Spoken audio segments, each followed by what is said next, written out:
This episode is brought to you by hirevideographer.com for all your videography needs. Welcome, everybody. This is episode 2 of the Entrepreneur Project with Auston. The goal of this podcast is to educate people on how to improve their lives, the stories of those that have turned their own lives around. My second guest in this series is a digital marketer, former video producer, software background, extremely fascinating guy. I am proud to call a friend. Tomás, welcome to the podcast.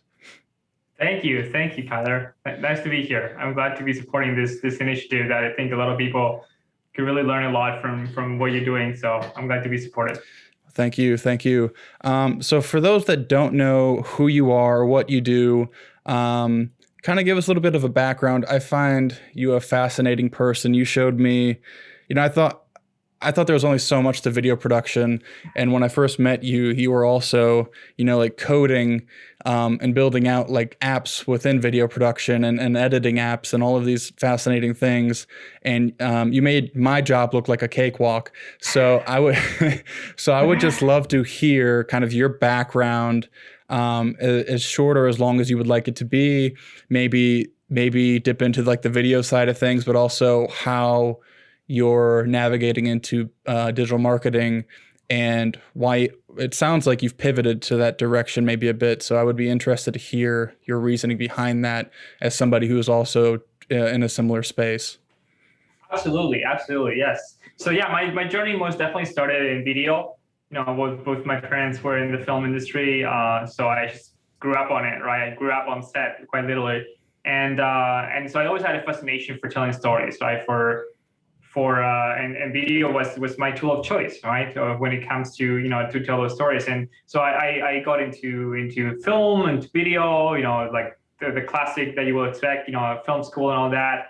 And when I started working on the field, I actually got started with like video marketing, right? So I started doing a lot of events for brands and covering that, and just all different kinds of just videos related to marketing. And this was the very beginning of, it was before YouTube, believe it or not, for youngsters out there. There was a time where YouTube didn't exist, and I was still around doing video. And so we started doing this thing called video for the web, right? So video before was like just for TV and film and whatnot.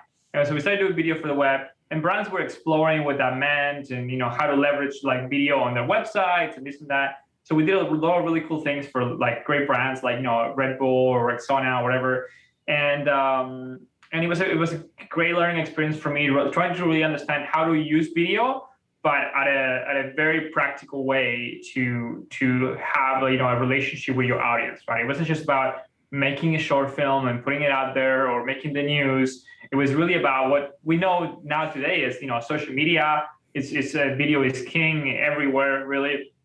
There are entire social media platforms that are shots video or are very video heavy. So for sure, it's something that we know today. So that's what really got me into marketing. Right? Was that journey through video and marketing becoming more and more video. And I was already doing video. It's like, oh, all of a sudden I'm doing video marketing.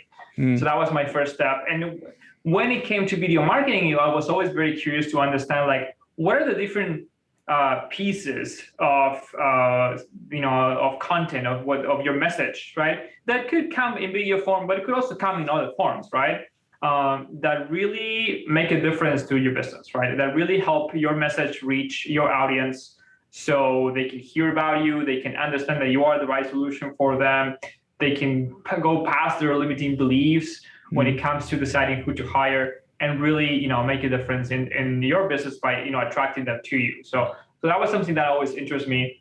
And slowly I became to learn more about other kinds of aspects of the whole like marketing funnel, right? Or the marketing stack that had to do with email marketing and funnels and the customer journey and webinars and all these different wonderful, ways in which we have to engage with our audience today.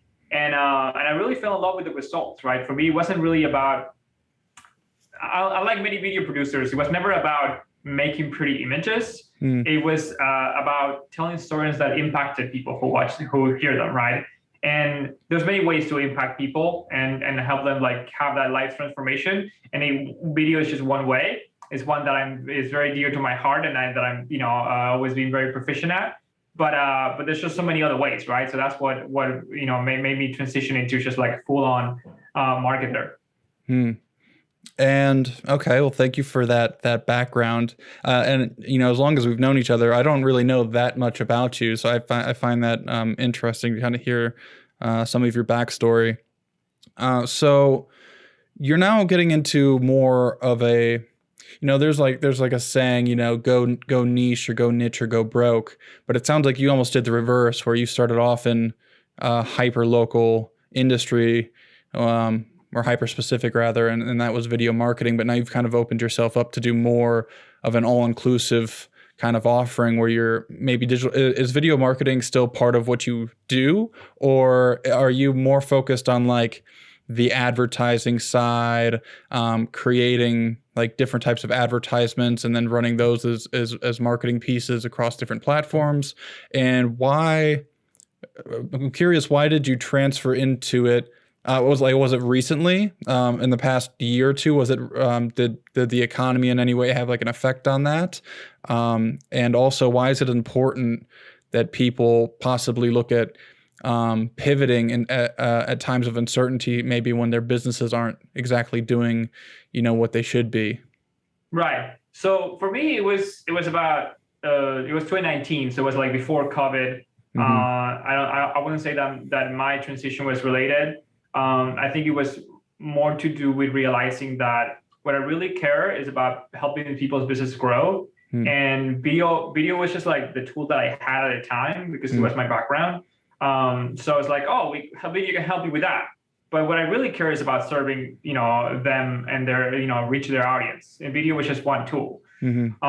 So many times what I noticed is that maybe like we will like have a great video as a Facebook ad that will take to a website that didn't have the right message, right? Or that people put in their email and there was no follow-up because there was no like proper email sequence set up after that, right? There wasn't. It was just like disjointed pieces together, just video just being one of them, right? And no matter how like beautiful you have one brick, if the rest of the wall, it's not there, or it's just like poorly made, you're not gonna get a result. Right. So that's what led me to start looking at, okay, what do people really care? And nobody needs video. And I remember saying that back in the day of video, like nobody needs a video, right? No business needs a video. What they need is more leads, or better converting sites, or better follow-ups, or more engagement on their platforms. That's what they really need. The business results, right? Video is just a piece of that. So me moving away from just doing that is that I had to see this whole picture. And if you don't have the whole holistic strategy put together and well executed at every aspect, including video, then it's not gonna work. So yeah, I do still do video today. Obviously, Facebook ads is a big part of what I do, and videos are performed really well. So that's definitely something that I have brought my experience from video and from visual storytelling into the world of advertisement today. Okay. So there's two pieces I kind of want to branch off to, if I don't forget. The first one is, it's interesting you mentioned like the outcome of what video should be, which is generating more business at the end of the day. It's not about, a pretty picture, like you said. And the first guest I had, Jason, was speaking on that as well. And I think we tend to get caught up in, and I see this a lot in the online communities, whether it's in groups I'm in or otherwise, where people will post some hyper edited video, and it's like, now I'm a bit seasoned in the space, and I see that, I'm like, oh yeah, that's where I used to be, thinking I need like every transition, I need like some crazy LUT, which is essentially a filter for those that don't know, to make my footage stand out, and it was awful, and everything was just terrible about it. There's no audio, mastery or anything like that. So I see that, and I think a lot of people get that aspect wrong when it comes to offering their services, is they're more romantic about the art form of video than they are about actually helping the business. And then, so the second part, which is, and that is okay. And then here, sorry to interrupt, but sure, that's totally okay. Like, there's some people who go and get into video production because they're artists, right? And video is an art form. Like, I went to film school. Like, I can appreciate, the good cinematography, good sound design, good storytelling, all that is beautiful, right? And it's just, it wasn't what was compelling to me about video. Just like, you know, you can spend all day just making sure that your image looks like, oh, those skin tones are like, cream, that's great. But then if you're making, you know, an ad for a dealership, like, are they getting people in the door? If you are helping them do that, it's stopping them on the feed, right? And it's actually giving them the results they're after. If there's not, all of that work, it just pleases you.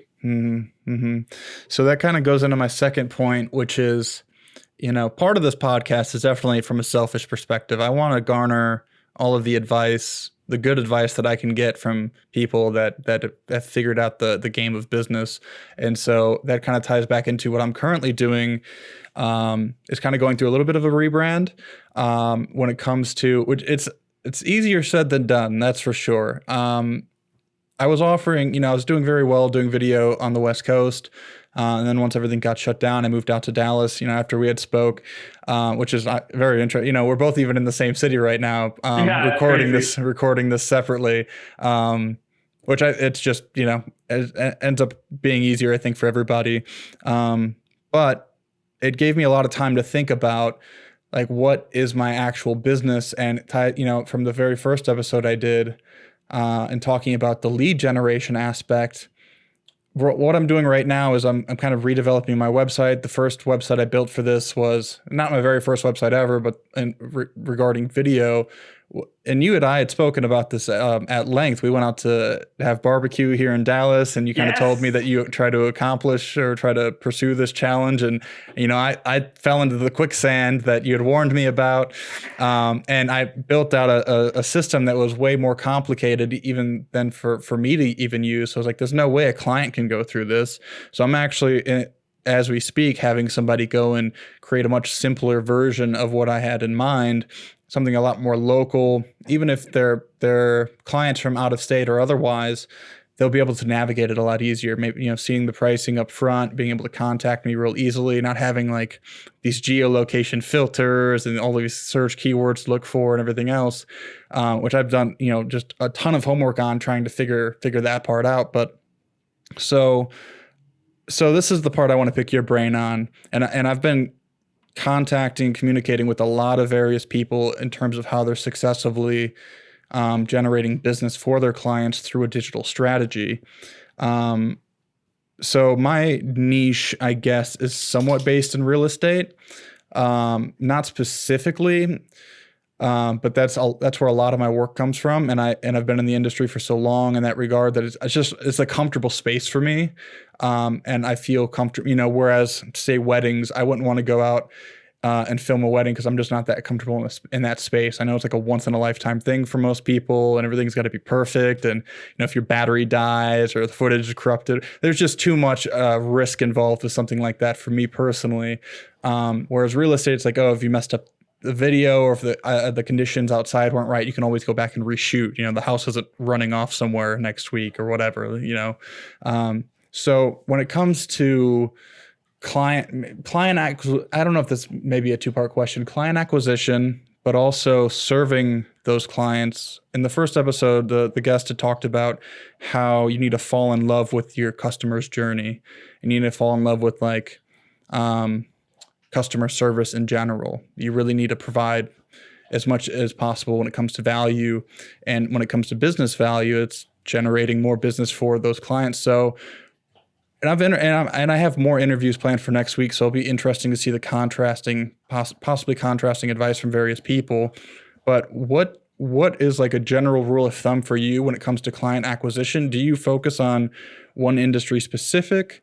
And once you have those clients, what does the strategy look like when it comes to actually providing value to where you know that business is going to be on a positive note at the end of the day? Because the challenge I'm going through right now, especially in the real estate space, is the real estate space is booming with the housing market especially.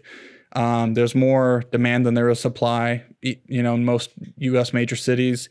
And so what's happening is all of these agents or brokers are doing really well, but they also, especially in Texas, it's a little bit different than the West Coast, because the West Coast, it seems like people are aware of video marketing, and it seems a lot easier just to get clients on that side of town, or on that side of the country. But here, it's like everything is word of mouth. It's referral based. They don't really see, or at least in my opinion, they don't really see the value in doing video. I mean, it seems like they're like, oh, well, our business is booming without it. But in my mind, it's like, well, you're doing well right now because the market is hot and there's very, very little supply for the demand. So everybody's doing well just as a byproduct of the market in general. But at the end of the day, why not build something, put something in place so when the market does cool off and it does slow down, and this could just be general advice or advice for this industry specific, but my thought is, why not build something out if you are doing financially really well right now, to then outcompete your competition when the market does slow down. Does that make sense? Yes. I think that it's in America, that will be a hard sell, right? America could be number one in renewable energy, but why do so? We have cheap oil, right? Well, once we don't have cheap oil anymore, it's going to be much harder to be number one on renewables. But we're not thinking about that. We're thinking about next quarter, right? So I think that what you're saying of like planning for the future and building for the future in times of bonanza, it's something that I don't know that it's a hard sell in America, I would say. Yeah. I think that, but again, I am a marketer. So if you ask me how to sell that, I will tell you what I think, right? So I think that in times of crisis, the way that you want to sell something is by speaking about protecting what you have, right? When things are like very unstable and no one knows what's going to happen, you want to sell, the protecting what you have. In times of bonanza, in times of like, great times, like, that industry might be going through this current time, might mean, well, it's very easy for everybody to be selling houses right now because there's so much demand for them, right? But because of that, how are you differentiating yourself from the competition, right? So when the soil is very fertile, how are you going to be the tree that grows the fastest, the tallest, right? Because everybody's growing right now, right? But somebody's going to grow, and if you don't sell in that house, somebody will, right? So the opportunity cost is what you sell in times of bonanza, in times of like great economic, fertility, if you wish, right? So, and then go ahead. And then you asked about the idea of niching, right? Just like staying on a niche and all that, and serving your customers, and just falling in love with serving your customers. I totally agree with that. I think that is fascinating. One thing that many entrepreneurs do and many business owners do is that they fall in love with the product instead of the customer. Yeah. Right. So that is for sure something that that you want to think about. And I think that one of the beauties of being in a niche, right, it's not just about the positioning. It's not just about what it does to others, right? When I go to find, a videographer, right? Well, finding the one that has experience in real estate, if I'm in real estate, well, for sure, that makes sense to me, right? Because I know one of the things that I always look into when I'm looking for a service provider is, can this person help me, right? So if I see that they are helping people like me, or they're speaking specifically about me, then I know they can, right? If they're just speaking to everybody, and it's like, oh yeah, I'll do videos for car dealerships and realtor and like restaurants and tech companies and everything, right? Well then, like, they're not for me. They're not my size, right? They're not meant for me. And many times, you go to a website and you look at, you're looking for like a tool or a service or whatever, and you look at it and it's like, oh, but you're like, oh no, but this is for like big companies, right? And I'm a small business. Or, oh, this is for like women, right? Or this is for like, bands, not for like solo players, and I'm a solo player. You immediately disqualify it just because their messaging is not directed to you. Have you done that? Right? So this is definitely something that helps you attract the right people when you are speaking directly to them. But on top of that, and then on the other side of that coin, right? If you are going to niche down on just realtors, right?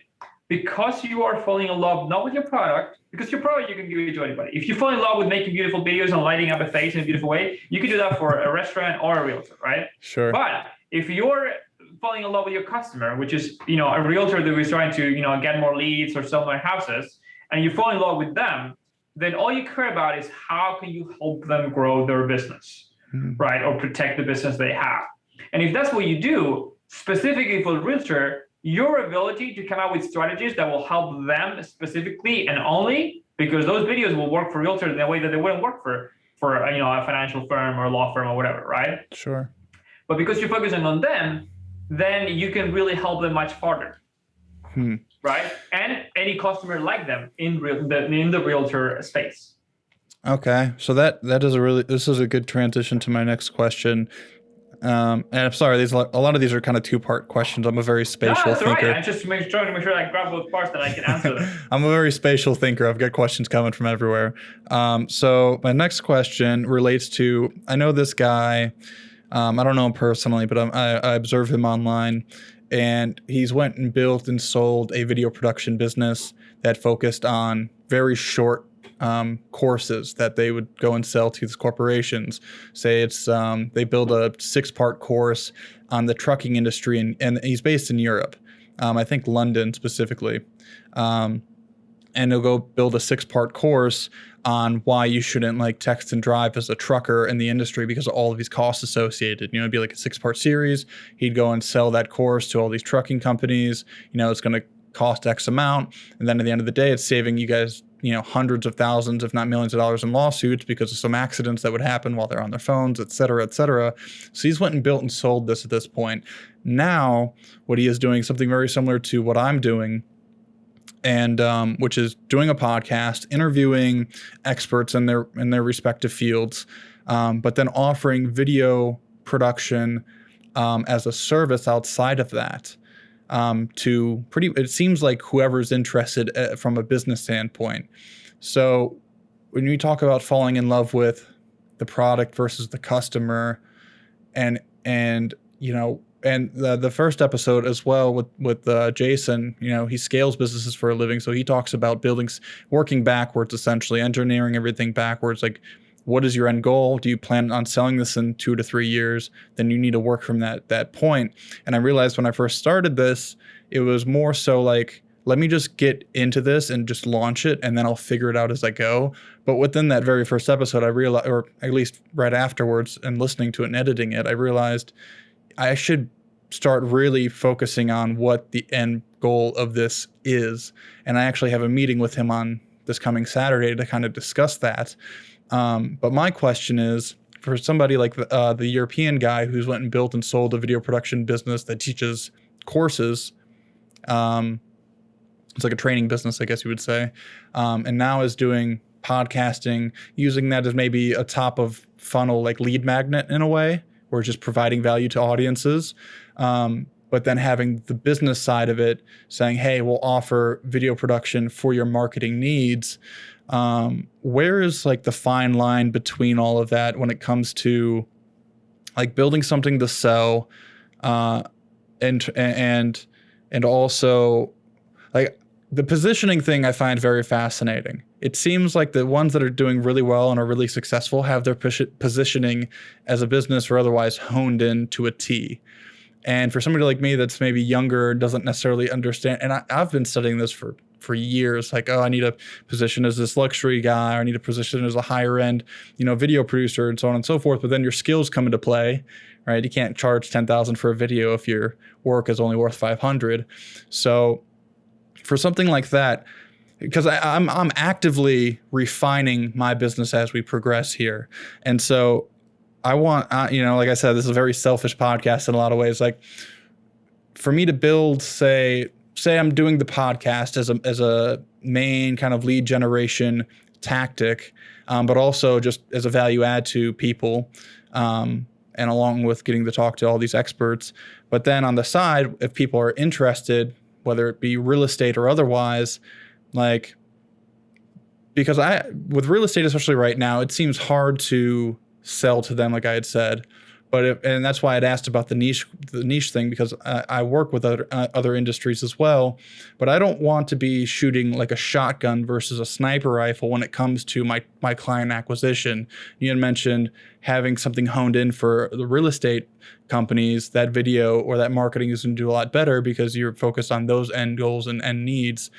So with the guy in Europe, I found it fascinating because it doesn't seem like he's got a niche client base or is only focused on one industry. He can have, doctors coming in, he can have dentists, he can have real estate people come in.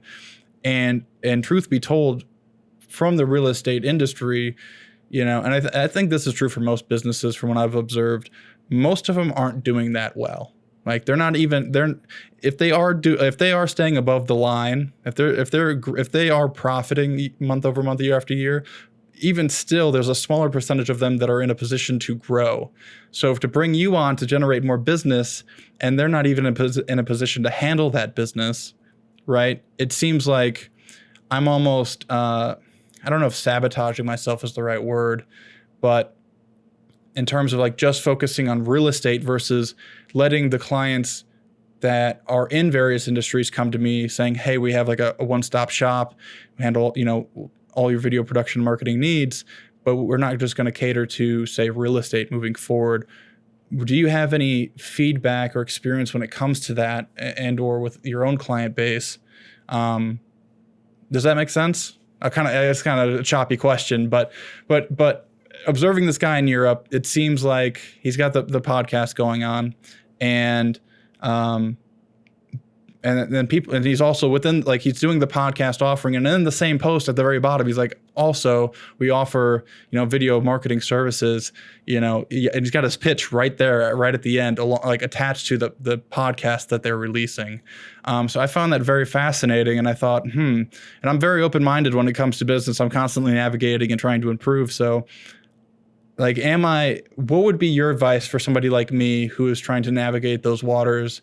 Is it ideal to stay in an industry and maybe keep my pond so small when it comes to client acquisition, or be more open to, especially here in Dallas, there's successful businesses, but most of them you just won't know about. They're very random in a lot of ways. Like, there might be a few real estate companies that are doing well that are also in a position to bring somebody on. There might be a few construction companies. There might be a few restaurants, a few car dealerships, whatever that is. How could I, from your perspective, maybe be more open to having an inbound marketing channel by doing something like this? Right, for sure. It's a 5-part question that you're asking me. Yeah, you just focus on like the two main things, which is like, I'll try to address, to the best I can. I do, like, as a marketer and somebody who's been in business for a long time, I do believe and advocate for niching down. What I said earlier about the person who goes to your website, who listens to the podcast, the only thing they care about, and Donald Miller talks about this a lot, is how does this matter to me and my business, right? If it doesn't, like, if it's not going to help me, I'm not even going to pay attention, right? So unless you're screaming, hey, realtors, hey, this, right? I'm just going to walk by, right? I'm not even going to get to the end of your podcast to see that you do video, right? So niching down, I strongly believe in that. The next thing you said, where you were talking about the strategy of like making a podcast, as a lead gen, and that is definitely, and I don't think it's a thin line actually. You say, oh, it's a thin line between like, doing for the lead generation or doing it for just building a podcast, right? I think that a lot of the podcasts that you see out there are a marketing tool. Absolutely. And there's nothing, no shame in your game. Like, there's nothing wrong about that, right? Like, people have social media accounts and they post content. People have blogs and they post content. People have podcasts and they post content, right? It is a very effective, really whether you should do a podcast or not as a marketing tool comes down to your audience and how they consume content, right? If they're commuters, do a podcast, right? Because there's a way to consume content, like, in the subway or in the car, that it's effective, and you can really have a deep conversation, and you can really illustrate your authority through those podcasts. So absolutely, right? I'm a big advocate for that. Now, that is not a podcast as a business. That is just your marketing branch, right, or one marketing strategy that you're deploying within your organization to generate more leads and awareness and educate about your industry and about how you are the right solution to solve their problem, right? Like, but if that's just that piece of the puzzle. Now, there are other podcasts, and you'll know them because they are the most popular podcasts out there, right? That are not about upselling you into something else they're doing, right? Or attracting that audience. They're about falling in love with their audience and delivering content, whether that's curating content through interviews like you're doing, or through their own doing, right? That is about entertaining and educating, right? So that is a podcast as a business. So what your friend is doing, totally legit. Yeah, I have a podcast. I'm bringing great people, and sometimes my guests and sometimes my audience become my clients and that's how I make money, right? Right.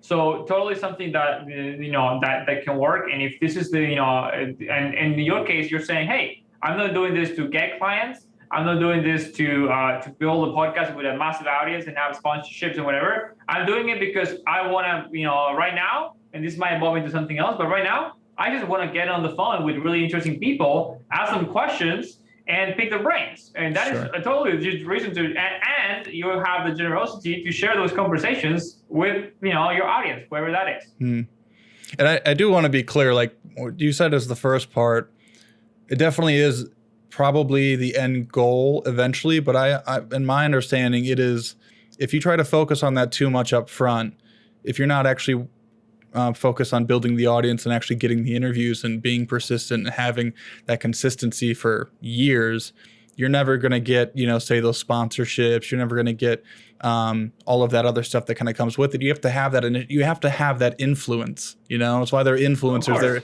They're influencing somebody to buy or do something, and that's why people are willing to pay them to say something about a company or a brand. And that's that's definitely going to tie into my Saturday phone call as it relates to how. What does the first year of this look like if I'm just interviewing some very interesting people, and then, eventually, even before I launched this, and I think we had definitely spoken about this. You said, can the first 5 interviews and then go and pitch those to some, potential sponsors. Absolutely. Yeah. And so I actually, even then, and it's been a while, I'm glad I'm finally getting this going. But even then I was reaching out to certain people that run businesses, and I inquired about them being potential sponsors, and they had asked me, send me your podcast business outline. And at the time I was like, well, I'm not even there yet. And I know it seems kind of like irresponsible maybe to go and ask for sponsorship dollars if you don't actually have like an outline around it. But being such an early stage podcast and not knowing how it's initially going to pan out, I had a bunch of influencer type of guests planned who were okay being on the show last year, but now this year, they're not necessarily being interested in responding or otherwise. So I'm like, well, if I would have gotten those sponsors on board promising this, and then those influencers didn't end up showing up, it's like, now I'm in a weird spot as well. So right. Ultimately, here's the thing about sponsorships. I used to work in doing videos for events, for like live events, and many of those had sponsors. So I've learned through working with the organizations a thing or two about sponsorship, right? And sponsorships, sponsors, what they care about is brand awareness, right? It's like who and how many people are going to see this, right? Advertisement, right? And Facebook really, really, really changed the game, and online advertisement, right? But really changed the game when it comes to advertisement, because now we have like a direct cost per click, tracking that we didn't have in magazines or radio, right? And that's why the radio and magazines are struggling, and they're trying to redefine their business model, because they cannot compete with the certainty of here, you give me $1, here's 10 clicks to your site, right? Trackable to the T. You give me $10, here's 3 people who bought your book, These three people bought your book because I showed them an ad that you set up on my platform. Unless you can compete with that, try being a salesperson for a magazine and say, hey, we'll put you on our magazine. We print 5,000 magazines a month and everybody reads them and that's about it, right? Like you can't track that, right? So it's really hard.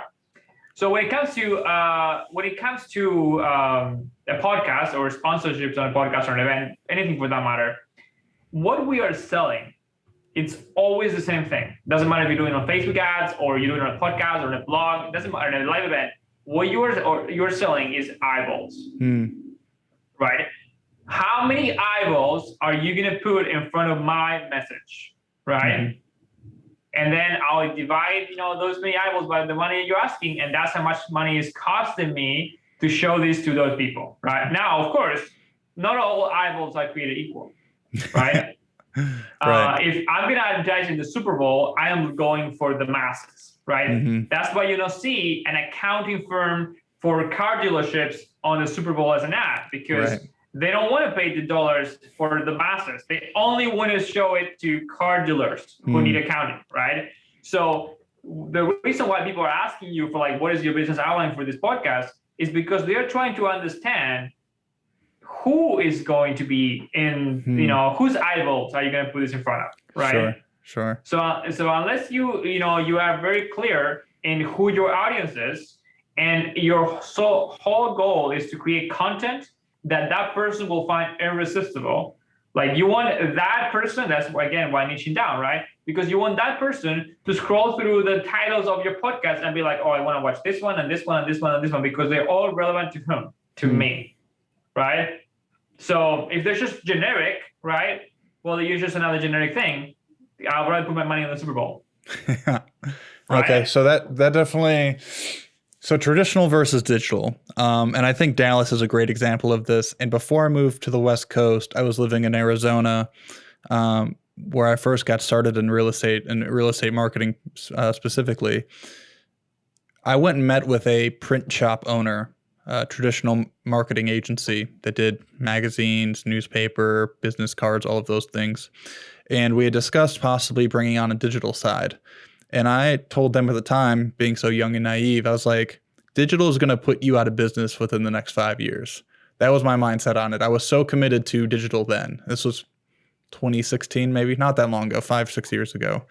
And my belief was, because things are so trackable, it was a no-brainer for so many reasons as to why you would rather put that ad on Facebook or Instagram or Google versus posting it in the local newspaper. Now, fast forward to now being in Dallas, there's a lot of similarities between what I saw initially in that town in Arizona, which seemed to be a couple years behind when it came to technology and marketing in general, versus the West Coast, which is like always trying to push the new thing and the software conferences and all of the crazy stuff that goes on there. I'm listening to the radio whenever I'm in the car going for rides, and I'm hearing all of these ads, whether it be the ads for the actual radio show. Hey, this episode is brought, this hour is brought to you by insert X company, Mercedes-Benz of Dallas. And then they go into the actual advertisements, local companies, dentist, lawyer, whatever it may be.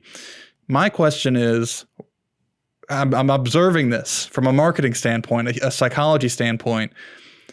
And I've thought about this as well. So it's kind of going to branch off a little bit. But what I'm currently doing is I've got a list of about 4,000 real estate-based businesses in Dallas that I've been reaching out to, whether it be cold email, messaging them online, that sort of thing. Maybe not that active online, but they have a successful business, custom home builders, investment companies, that sort of thing, and saying, look, I'd be glad to create a free video for you just to show you what I'm capable of. And if you're interested, I would be more than happy to discuss an actual strategy to, boost your online sales, essentially get more conversions coming into your business.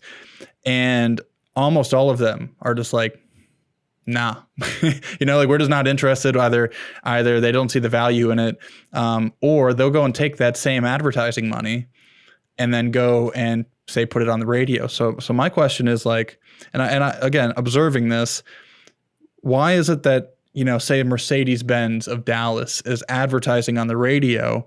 And if you think about it, new Mercedes-Benz, maybe not all of them, but most of them, who's listening to like old school radio versus when you're in your car, you typically would have something like Spotify playing, if I'm not mistaken, YouTube Music, whatever that is, ad-free radio, the current age of music or even podcasts. I think Mercedes-Benz buyers in general typically would be listening to even podcasts in today's day and age. So why does there seem to be a discrepancy when it comes to it being a no-brainer to be advertising online, but also some of these massive businesses still using such traditional, and I understand how the traditional stuff goes. Oh, we get 20,000 listeners a month. Oh, we get 50,000 listeners a month. But it's like, yeah, how many times is the radio show on, but it's turned all the way down? How many times are there people talking over it, or, they're not even paying attention to it? And can you go and track that person around the internet, continuing to show them that radio ad? It's like, no, it makes absolutely no sense from a business point of view for the advertiser. For the radio, it makes a lot of sense. They have a business model. They can track who's listening. They can track, how old they are, if mommy's in the room or it's just a dog. So they're just gonna sell you ads because that's how they make you have. That's who pays the bills, right? Mm-hmm. So they're like for the station, sure, it makes no sense that they're gonna continue to sell that because they have no choice. They are committed, right? A lot of the same thing happened with publications, right? A lot of the editorial, like people who are like publishing books, they own the whole chain. Mm-hmm. I'm talking about they own the plantations where they grew the trees that will turn into paper. Wow. Right? Wow. So when the industry, I'm serious, like look it up. So when the industry went into like ebooks, they were like against it because it's like, no, wait a second, we don't need paper for the ebooks, but we already own all the trees that we're gonna use 30 years from now to make books. No ebooks for anybody, right? Same thing with cars. A lot of the car manufacturers are deep down in the fuel economy, right? In petrol. So of course they don't want to have electric cars because they own the refineries, right? And electric cars happen not to need refineries. So of course they're gonna be advocates. It's just a matter of incentives of their own thing. But when it comes down to the numbers for the advertisement, you can grab, you can have like this much money and you can be like, okay, for $3, right? How many seconds of advertisement can I get in your radio station to get for 20,000 people listening this a month? Okay. And how many of the specific like age, area, interest, like they just became a parent, they're looking for a new SUV because they grow the family. Like, how can you do that? And how much farther do those same $3 will get you on Facebook ads where you can target to that point, right? Especially like if you've been around in business forever, as a car dealership, I'll grab every email of every customer that I have for the last 3 years. I'll import it to Facebook, create a lookalike audience. It's like, show me everybody that looks exactly like these people. And Facebook will run the artificial intelligence and be like, these people, maybe they just watch the same TV show. Maybe they just go on the Facebook group, but they look exactly like the person you just sent me. So we should put an ad to them. A radio station can do that, right? So the same $3, the same $10, whatever your marketing budget is, will get you way, way farther if you're smart about who you show your ads to than they would on the radio. Because on the radio, it's just like 20,000 people of whoever likes country music, right? That's all they can say. Oh yeah, this person likes country music. That's all they can tell you. Right. Right. So with that being said, like, okay, and I'm going to try to figure out a good way to word this, but my idea behind it is like, okay, if what human psychology, being an observer of these things, instead of going and so I've got, a list of 4,000 real estate based businesses in Dallas, but we could say 98% of them either aren't that active, aren't in a position to grow, can't afford a real marketing budget, just aren't really marketing anything in general. They're just going by word of mouth referral. All of it. So my thought is, why trying to target a 4,000 fish in the bay versus say, oh, I know that Mercedes is advertising on the radio. I know that this local gym is advertising on the radio. I know that this dentist is advertising on the radio. Why don't I just go and talk to them? They're already spending money in the ad space, but they're doing it in a very old and traditional and arguably archaic method. Right. And that's perfectly okay. And there's something that you said earlier that I wanted to address. You said, oh, I know I'm reaching out to these people, say, hey, I'll make a free video for you. And they're like, nah, not interested, right? In some cases, they just don't have any budget whatsoever to do anything with that video, right? Or to like what you said, is the 98% that are just like not really doing well, right? Yeah. Not really having the edge. So, and then you brought up, well, how about just go out to whoever, whether they're real estate or not, that has an advertisement budget. And that brings up the idea of the level of awareness of your audience, right? So when we talk about marketing, we always want to know what the level of awareness about your solution and the problem is your audience has, right? There are 8% of people who are going to be like, hey, you know what? I'm looking. I'm ready for buy. I don't have a problem. I sort of know what the solution needs to look like. The right person who has it, and it can sell it to me, right? So many of those are very effective. Those convert very high because they're already looking for a solution. They're going to solve their problem, whether it's through you or somebody else, right? And those is a lot of what you find effective in radio ads is that they're constantly there saying, hey, do you have a work or a car-related injury? I'm your lawyer, right? I'm going to ignore that message for 30 out of years of my life, except that one day. That one week that I just had a car accident, I'm like, dang it, right? Sure. That's only, and that day, that radio show will come out, and that's the day I will call, right? The rest of the time, I will just tune it out, right? So that is that particular level of intent, like they're showing intent already to buy, right? So that the level of awareness about what they're looking for is very, very high. So they're like, oh yeah, give it to me. I need that. I needed that, right? Any other time, it isn't. But there are other levels of awareness about it, right? For example, you might be a house owner, right? But you might not know that unless you clean your gutters after every winter, very likely you're gonna get water going into your house and damaging your property, which is the most expensive asset you own, right? You might not know that, and that radio ad or Facebook ad or whatever might educate you about that awareness. In a way that is like, oh, wait a second, I didn't know I had a problem. It's not like I'm looking for somebody to come repair my roof because we just had damage from the ice. Like everybody, half people in Dallas. There's no contractors in Dallas right now because everybody had house damage and they're like, oh my God, right? Yeah. Everybody's booked forever. So now that's somebody who has a problem. It's gonna solve. They're gonna fix the hole in the roof, even if they had to put a plastic bag on it, right? Ideally, they'll hire a roofing company to come do it, right? But a roofing company, the week before the ice was still in business, and a good strategy for that roofing company might be to educate people about the importance of maintaining the roof and inspecting the roof every 6 months, because if you don't, what can happen, right? So you remind people and you educate people about the pains of not taking action, and then compel them to take action, right? But that is a very different level of awareness. They are not aware of the problem, right?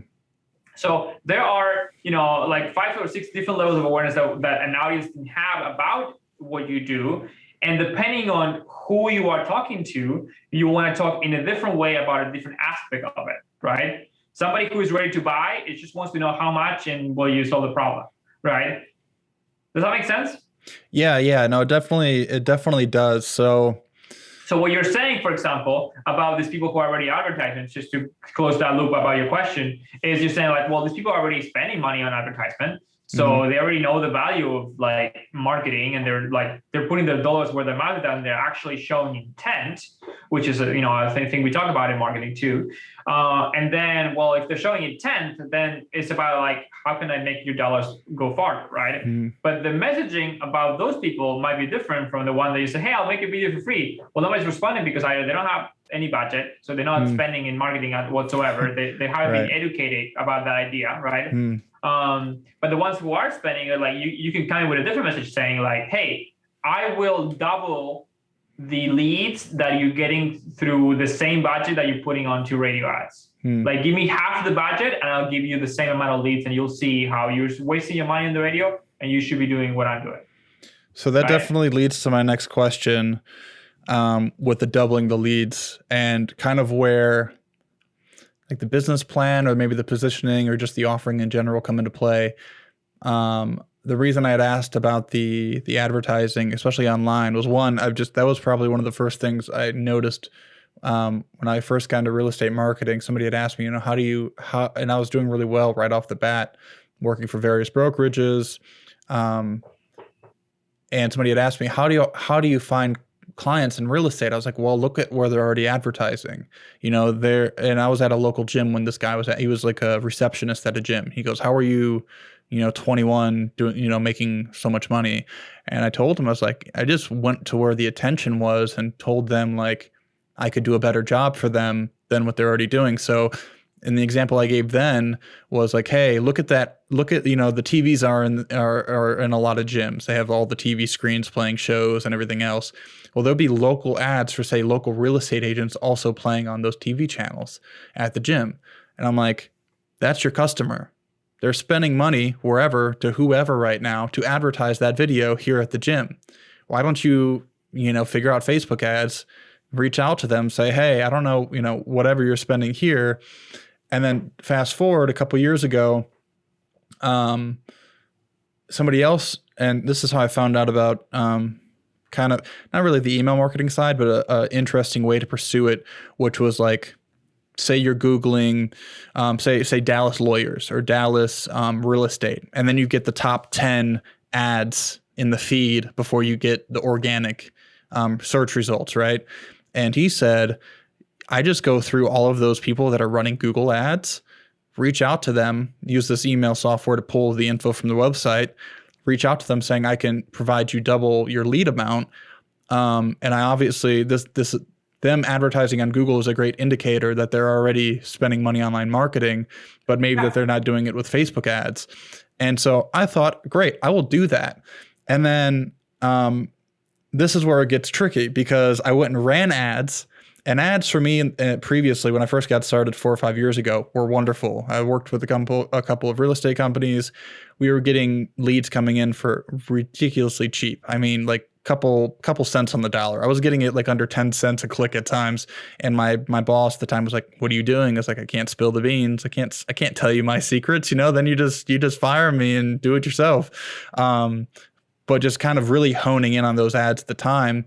But then as of recently, because the market's become so saturated with advertising, even online, I went and ran real estate ads a couple months ago just as a test. I think I spent, $500 to $1,000 on advertisements, and I didn't really get any leads coming from it. And this was in Dallas for like home buyers or home owners that were looking to sell, distressed homeowners looking to sell. And it's a very competitive market anyways. So I was expecting the lead cost to be pretty pricey, maybe $50 to $75 per lead. But at the end of the day, we ran $500 to $1,000 as a test budget just to see. I'm like, I'll at least get my money back out of this. There were less than a handful of signups. I had hired somebody to create the ads. They looked good to me. Everything was functional. It was just a basic lead form you'd fill out. And so that made me super nervous about like putting a number when it came to offering an amount of leads. And then I talked to somebody else just a week or two ago who told me the strategy I was telling you, which is go out, find the local businesses you want to work for, offer them a free video, turn that into a retainer of some sort long term, because that's where you really generate. He had mentioned doing 6 months minimum contracts. I was like, oh, well, I need to start doing that, because like you had said, just offering one tool for the whole puzzle piece isn't that useful. You really need to be offering a real solution. And, video marketing is great at the end of the day, but it's not going to solve all your problems. You're going to have to go through the customer journey, and that requires multiple tools to do that. So he told me, why put a number on the amount of leads that you're going to get? And I was like, well, it just seems like it's a more certain approach to say like, oh, for this amount, I can offer 50 leads, or for this amount, I can offer 25 leads. But now having that recent background of running ads myself and not getting a good response, I was like, I'm going to charge, a high ticket item here to generate an X amount of leads, and I'm not going to hit that number. And then I'm sitting in a very peculiar position because I've got to somehow make up that business. I've got no profit at that point. And yet, like, I'm expecting, like I've recently lost my confidence in running ads in and of themselves versus just saying, here's a video, good luck. So what are the nuances with?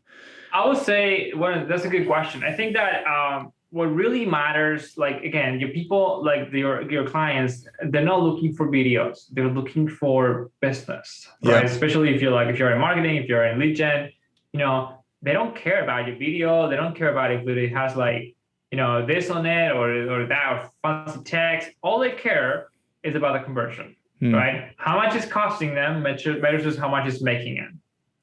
Good old fashioned ROI, right? Yeah. So if you believe that because it has fancy motion graphics or text on it or drone footage or whatever, and that's why they're getting you're converting better, as long as you're converting better, whether you're right or wrong about the drone footage, it doesn't matter. You're converting better, right? But if you're not, then it also doesn't matter, right? I don't care that you use the best fonts and you have the design school and fine arts. I don't care. I'm not making money, right? Right. So that's why a more holistic approach to be like, okay, I'm going to generate leads. My focus is completely aligned to getting my realtors what they're looking for, which is people they can call on the phone so they can buy their house or sell it or whatever, right? Mm-hmm. Now, that's what I'm going to focus on. And I'm going to spend all day, every day, my own money, whatever, right, to figure it out how to produce results in that area, right? Where you tell them, hey, I spent all this money. I thought I was going to be able to generate results. And actually, I wasn't, right? Not at the cost that I thought. And then I'm in trouble. Well, it's not because Facebook ads are not working, right? You need to look at the video again. You need to look at the copy. You need to look at the landing page. Are you using the right tools? Are you engaging the right way?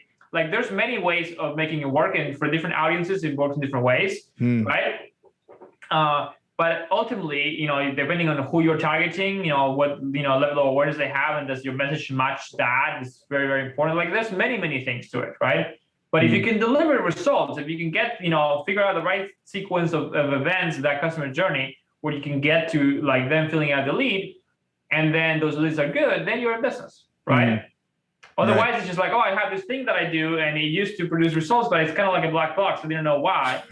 And now it's not working anymore, and I promised I would, and I'm in trouble, right? That's been, with the kind of the rebranding I'm going through, the more simpler process, making things way less complicated. That's been a hang up of mine. It's like, I know how to do these things, but to generate the lead, like, I know how to set up the ads and run the ads and observe the data and, A/B test and all of that fun stuff. But if it's not generating business at the numbers that I expected it to, and I then go and charge people, but there's that discrepancy there. It's like, I can't go out and offer that as an offer, because I'm like, I don't even believe in it at this point. If I don't believe in something personally, I cannot back it, no matter what it is. Of course, there's a lot of people. It's not magic. Like Mark Zuckerberg owns a lot of has a lot of money because people give him money because he gives them more leads, right? So it's just a matter of knowing what you're doing, testing it. And that's why niching down works, because if you know how to generate leads for realtors, once you crack that code, you can apply the same formula for every realtor on any area, and it will still work, because the psychology behind what will make somebody fill out a form and give you their contact information, it works for humans. It doesn't work. I mean, it works for for the entire market, right? Yeah. So if you can crack that down, how to get leads cheaper than the next guy, right? The market doesn't care whether you have a beer or you wear glasses or not. The market cares about results, right? So if you can, hone down your skill about getting them results, that's it. That's all you need. Interesting. Right? So So and whether you have a business model where you price it like, give me $50, I'll give you 50 leads, or you price it however, or you're like, just give me like $50 and I'll give you like leads, and you'll be surprised if I give you more than you were expecting, and you will be disappointed if I give you less than you were expecting. But as long as I give you like more than you were paying before, then you should be happy anyway, right? How you price it, well, it just depends on your business model, right? Of course, if the leads cost you an arbitrary amount, then putting a set price for what you're going to sell them for, might be a risky business strategy. But ultimately, you just always want to be getting cheaper leads, right? So that definitely helps in terms of, so it sounds like I just need to go out, find somebody that's running them successfully. Because there's a guy I know, he runs a company. I'm not going to say too many details, but he runs a company that's into lead generation for real estate. And they offer something like $5 per lead. And I'm like, that's ridiculous because, not that I don't believe them. I think they're very much generating that. But it's ridiculous to me because that's what the price was, say, like 5 years ago for a good lead, like $5 a lead. And that's going to be somebody that probably converts. So he was attempting to come into this market. He's not local. He was attempting to offer his services and business here locally. And that's video production and lead generation services in general. And I thought, well, you don't have somebody out here. Like, you're trying to break into a market via like online. And I'm a video producer. Like that's my cup of tea, So why don't we partner up? I can learn the nuances of how you successfully run this. In terms of like the lead gen out here, I can be like a manager of sorts under your umbrella company, and then handle all the video production stuff. Take that off your hands because you're gonna have to find someone to do video anyways if you start booking clients out here. So and we kind of know each other, so why not it be me? And he just was not interested, and I thought that's so odd. And I guess maybe I got discouraged from that, but not necessarily. I got discouraged at first, but I wasn't like super let down because I've been in business long enough to know, like, it's just water off my back at this point. Like, it doesn't bother me that much. So I went out and got that list of the 4,000 real estate. I was like, hey, I'm getting ready to launch a similar service as you here. And I noticed that you're trying to break into this market. Why don't we just work this market together? Teamwork is, from my experience, way easier to tackle a city, like especially like Dallas, than it is just doing it on your own. So why don't we work together? I'll, split the cost with you, whatever. And he just wasn't interested. And I was like, I don't know what the reason may be, but I went ahead and started reaching out to these people. But it sounds like for me to go and offer that the social media side and be confident in offering that, I just need to find somebody that's already doing it well, maybe not even in this city, but just understanding. And I do understand I understand the importance of the psychology behind it. And like that's all it is at the end of the day. Like, are you hitting those pain points in a way that is grabbing that attention as they're scrolling through their feed endlessly, saying, oh, you know what? Like, I didn't think about the gutter problem. Maybe I do need to get my roof repaired, or maybe I do need to have somebody come out and inspect my roof. So and I would say you don't really work in the real estate space at all, but you right off the top of your head are just is such a genius. You're like, oh yeah, no, these are all pain points that you could be using, for these businesses, which I found very fascinating. It's because you're thinking about, like, I always come to it with the marketer perspective, right? And when it comes to marketing, you always want to be talking about what's already in their head, right? You always, because that's all people care about. It's them, right? So unless you show me, that you can help me, I'm not interested in listening to you, right? So I mean, like, what do people care about? Well, they care about the value of their house, right? It's the most valuable asset. So what can destroy their house? Well, leaks, and just there you go, right? Yeah. But in any business, that's the case, right? And I think that's just something that we need to keep in mind whenever we go into helping another business. We do in B2B. It's like, what does this business want? And your friend in the last interview was about, okay, you have a running business.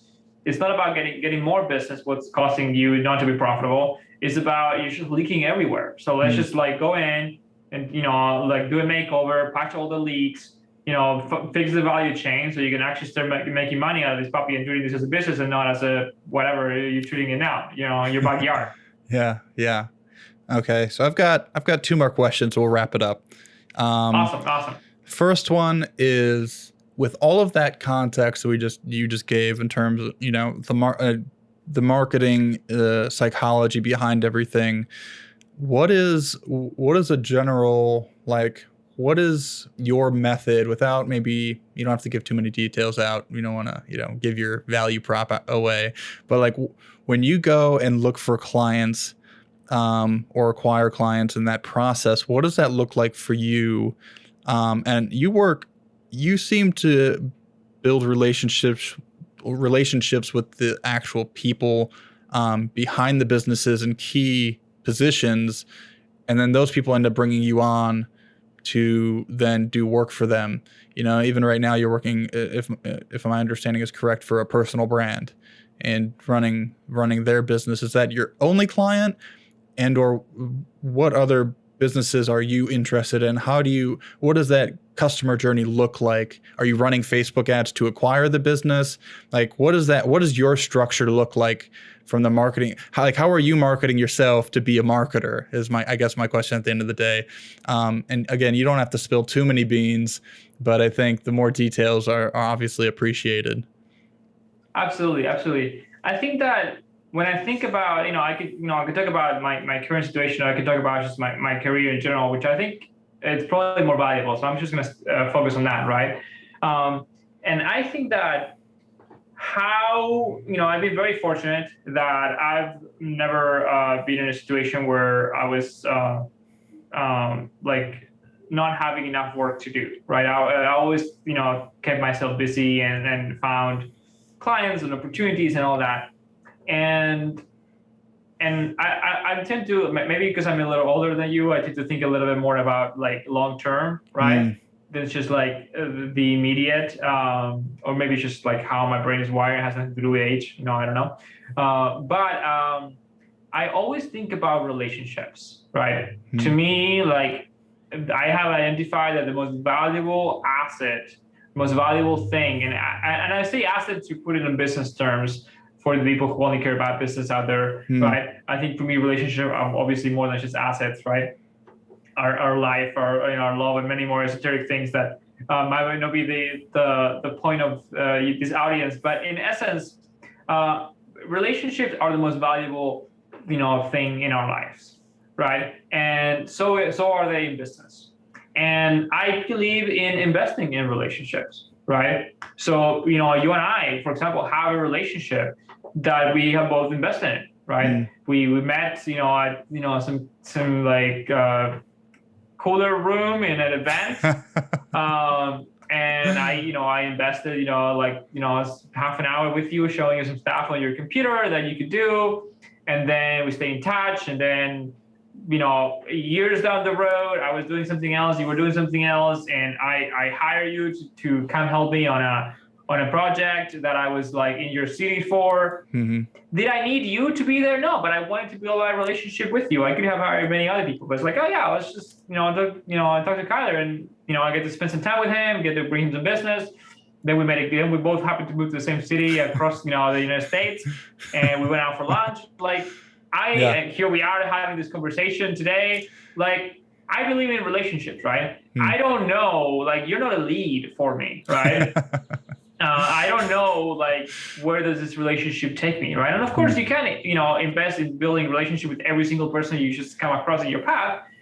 And over the years, I guess I have developed an intuition for the people that I want to spend time with. To me, it really is less about, like, what can I get from this relationship or that relationship, or more about, I resonate with this person. I don't know if they're going to be my client, if they're going to be theirs, if their cousin is gonna marry my sister, or if they're just gonna go, we're gonna go to a movie together. But I want to hang out with this person.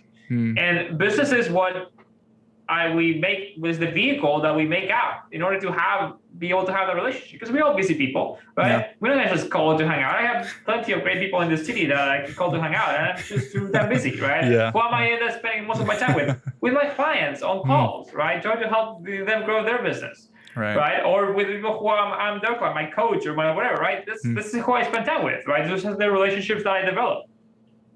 So I think that if you ask me, like, what is the one thing that I feel like is single-handedly responsible for me, like, never being in a position where I was like really like looking for work and couldn't find it, it's that I always invest in relationships. Interesting. Yeah, it's that's definitely something that's transpired for me as well. It's like, I'm more inclined to, I should say much more inclined to build a relationship with somebody that I resonate with, because in the long term, like, you can just almost tell, like, is this going to play out? Is this going to last a year at minimum, 2 years, 5 years? And I can almost tell right off the bat. I don't know if it's because I've just gone through so much in life and in the short time I've been here, in terms of just meeting I've met hundreds of thousands of people, especially even working with Tony, like you. And I think you start picking up on all the nuances, and you start seeing a lot of patterns with certain human beings that are good and or bad. And you're like, oh, and being on, and it also comes down to how honest you are with yourself, right? Like, oh, I know that I'll resonate with that person because I have those same values, I have those same ideals, I have those same belief systems, versus like, oh, I can see that they're not necessarily coming from a good place, or they're just doing something completely different, and I don't think I would vibe with it at the end of the day. So, like, while it's fun that we're together right now, whoever it may be, it's like, I'm not going to be super focused or feel like I'm at a loss because I didn't build a relationship with that certain person. So my last question before we wrap it up here is, it sounded like you had just mentioned a coach, which is really, really good to kind of wrap things up. What are you currently working on with yourself? And is there a mentor and or coach in play that helps you improve who you are or where you're trying to go? Like, what is the one thing that may be a focus of yours right now when it comes to, say, self-improvement? Are you working on anything right now? Yeah, there's for sure. There's something that I've been doing. I rarely talk about a book before I finish it. And I rarely talk about a habit or a practice before I do it consistently, right? And this one, I'm in a position now where I can talk about it because I have been doing it consistently, right? And it has to do with my morning rituals, right? Ever since July, I've been consistently every day, 6 days a week, nonstop for the last 6 months or whatever. Been having a set of morning rituals that I believe are what tune me to be at my best and to give my best, right? And it just transpires in everything I do throughout the day. Even this call right now, I know that the state that I'm in right this second, and my ability to stay here present with you, to not be overwhelmed by whatever else happened earlier or later, and just to be centered and to be resourceful, to be creative, all of that comes from every morning just going through that process of bringing myself into that space of what Tony Robbins calls the beautiful state, right, or a peak state. So that is definitely something that for me it includes, because I'm sure that's the next question of what is it that you do in the mornings, right? And ultimately, like, you can go on YouTube and be like, my 5 morning routines for success. So you can find many people talking about many things, right? And I had mine. I could share those too, but ultimately it's something that works for you, right? What matters is that it's consistent, and that it's how sometimes people talk about making the bed as you something so simple, morning, but right. And and I do make my bed, but it's the making the bed is not what you do. It's like, oh, I made my bed. It's about the feeling of intention and accomplishment from starting your day the way that you design it to do. Because if you start your day the way you design, then you live your life the way you design. I love that. right? That's beautiful. So That's going to be a quote on my social feeds here. It's going to be something I pull off this video. go ahead, take it for sure. And so to me, like my morning rituals, they do include gratitude. I do the 5-minute journal. I go through guided meditation. I do like Tony Robbins priming. I do yoga for because I spend so many hours sitting in my chair. It's just the work that I do. It's just what I do, right? So I make sure that I compensate for some leg stretches with using yoga.